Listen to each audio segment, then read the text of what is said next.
Halo, Assalamualaikum warahmatullahi wabarakatuh. Kali ini bersama saya Devi Darmawati akan membahas mengenai kebahasaan teks deskripsi. Teks deskripsi menggunakan ciri-ciri kebahasaan yang membedakan dengan jenis teks lain. Penggunaan bahasa dalam teks deskripsi yaitu kalimat berisi penjelasan terperinci untuk mengkonkretkan objek dan pilihan kata dengan emosi yang kuat. Berikut ini ciri-ciri kebahasaan yang terdapat dalam teks deskripsi. Yang pertama, menggunakan kalimat berisi penjelasan terperinci untuk membuat objek menjadi konkret. Kalimat penjelas adalah kalimat-kalimat yang isinya merupakan penjelasan, uraian, atau berupa perincian tentang kalimat utama suatu paragraf. Ciri-ciri kalimat penjelas sebagai berikut. Yang pertama, berupa pendukung suatu kalimat utama yang menyajikan deskripsi, contoh, perbandingan, alasan, dan penjelasan mengenai topik yang dibahas. Yang kedua, merupakan kalimat yang tidak dapat berdiri sendiri. Yang ketiga, kalimat-kalimat penjelas membutuhkan kata penghubung agar suatu paragraf menjadi koheren dan berkesinambungan. Ciri kebahasaan yang kedua adalah menggunakan kalimat yang menggunakan serapan panca indera. Dalam mendeskripsikan objek, penulis teks deskripsi sering menggunakan kalimat yang menggunakan serapan panca indera. Contohnya adalah sebagai berikut. Wisatawan bisa melihat beragam koleksi istana kerajaan Siak, seperti kursi singgasana berbalut emas, duplikat mahkota kerajaan, brankas kerajaan, meja kursi istana, payung, senjata, lampu kristal, keramik, dan permen. Kalimat tersebut menggunakan serapan panca indera seolah-olah pembaca melihat sendiri beragam koleksi di istana kerajaan Siak. Serapan panca indera yang digunakan adalah penglihatan. Ciri kebahasaan selanjutnya menggunakan pilihan kata dengan emosi kuat dalam teks deskripsi. Kata emosi adalah kata-kata yang digunakan untuk menggambarkan dan mengekspresikan perasaan yang dialami seseorang. Teks deskripsi juga menggunakan kata-kata dengan emosi yang kuat. Contohnya adalah sebagai berikut. Wisatawan akan semakin takjub dengan koleksi istana kerajaan Siak yang terdiri atas 2 lantai ini.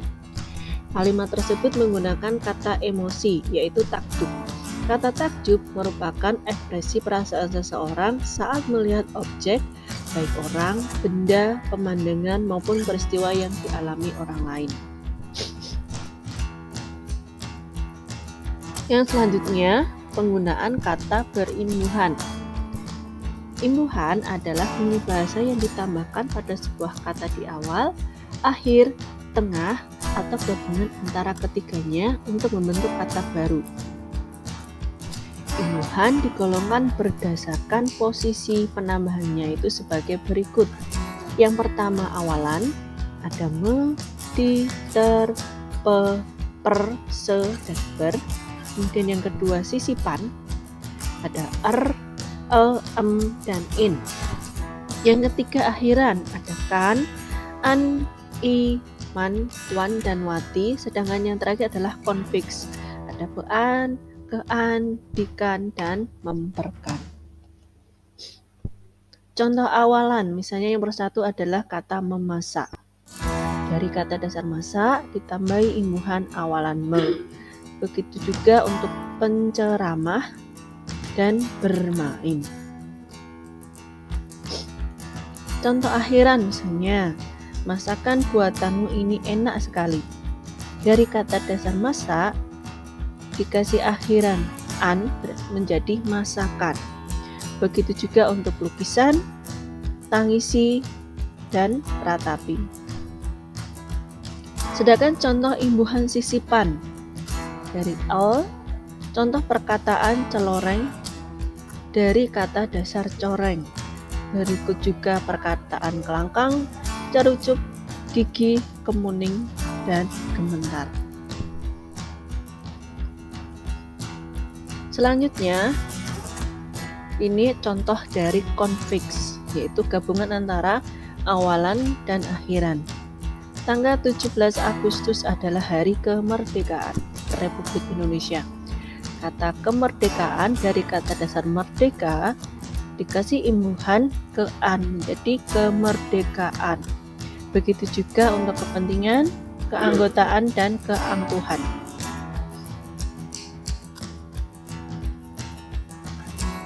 Ciri kebahasaan selanjutnya yaitu penggunaan kata bersinonim dalam teks deskripsi. Sinonim adalah suatu kata yang memiliki bentuk berbeda tetapi memiliki satu makna atau pengertian sama atau mirip.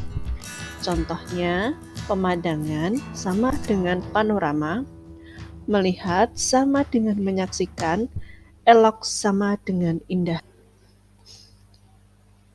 Ciri kebahasaan selanjutnya yang keenam yaitu penggunaan kata depan.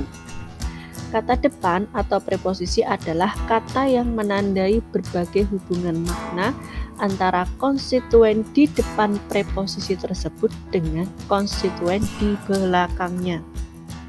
Dalam frasa pergi ke pasar misalnya, preposisi menyatakan hubungan makna arah antara pergi dan pasar. Jika ditinjau dari segi bentuknya, preposisi ada dua macam, yaitu preposisi tunggal dan preposisi majemuk. Dalam teks deskripsi yang sering digunakan adalah preposisi tunggal, yaitu di, ke, dari, dan pada.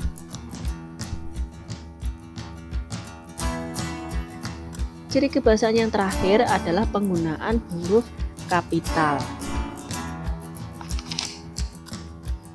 Huruf kapital dalam teks deskripsi digunakan sebagai berikut.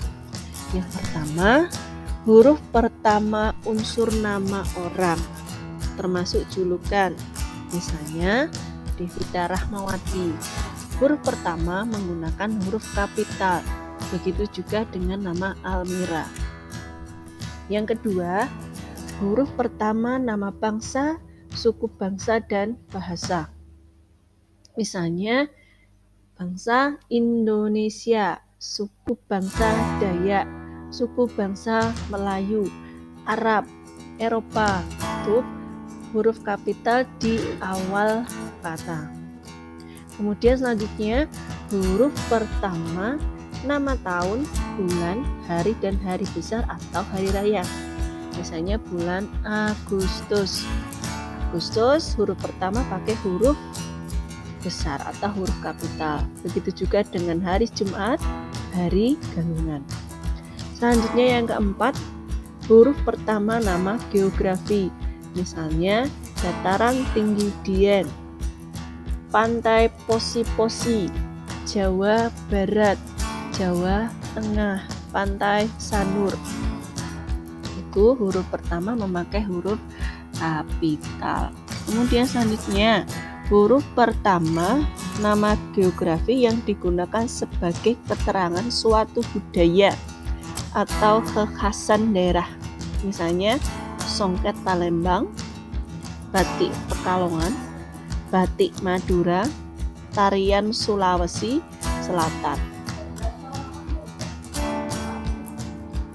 Nah, itu tadi penjelasan mengenai kebahasaan dari teks deskripsi. Semoga bermanfaat. Sampai jumpa pertemuan yang akan datang. Jangan lupa subscribe dan bunyikan loncengnya. Sampai jumpa.